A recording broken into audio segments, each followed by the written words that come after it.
Hey everybody, it's Janice with Creating Through Chaos. I'm going to start this project off with this tag I got at Walmart. I'm going to peel that sticker off the back, and then I am going to take my stain, my antique wax, and I'm going to stain around just the edges of the tag, and then I'm going to stain the whole back. So as you can see, I'm just going around. The center is kind of beveled up, so this part's kind of below that. And I'm just going to try and get the stain just on that part, and like I said, stain the whole back. Once I had that all stained, I'm just going to take some white acrylic paint and paint just the tag part on the top. And I'm just going to try really hard not to get it on the stain. So I was really careful when I went around the edges. Once that was all painted and dry, I'm going to put a coat of Mod Podge on just the white part.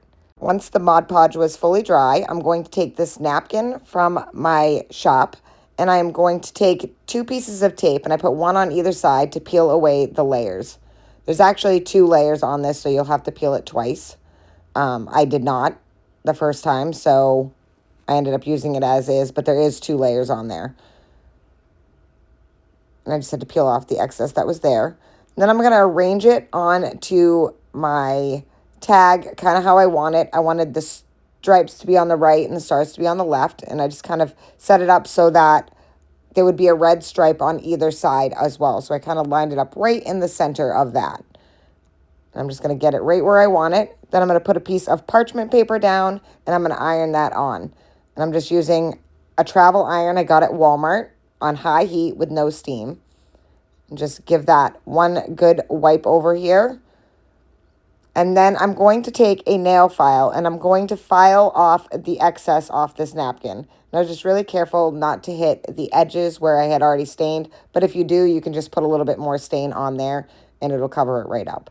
So I just went around the whole thing with the nail file. I ended up cutting off some of the excess because it was kind of a pain to hold. Once I had that off, it was much easier to just get all that little sanding done. I didn't use my sanding block because it's too big, so I used something small, which was the nail file, and it worked absolutely perfectly.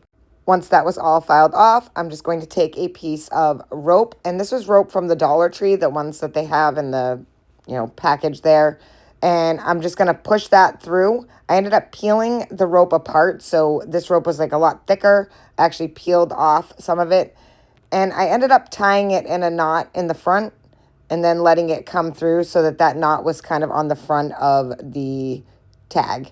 And I just kind of liked the way that looked. Once I had that on there, I'm just going to cut off that excess. And now it has a cute little hanger. Then I'm going to take that antique wax and I'm going to go over the entire thing again. And I just went right over the napkin. I really wanted this to have a rustic look. So I'm just going to go right over the napkin with some antique wax and give it that rustic vibe that I was looking for. I get that all completely covered. Then I took a small piece of muslin and cut it into a little rectangle. And I'm going to stamp out USA with my stamps. And I'm just using a black ink pad. And then I cut a piece of burlap that was a little bit bigger than what I just stamped on the muslin. And I'm going to glue that into the bottom right-hand corner. Just add a little bit of hot glue there. I didn't do a ton because I didn't want it to push all the way through the burlap. I'm going to stick that on there and then glue that little USA down right on top of that. And again, just a little bit of glue.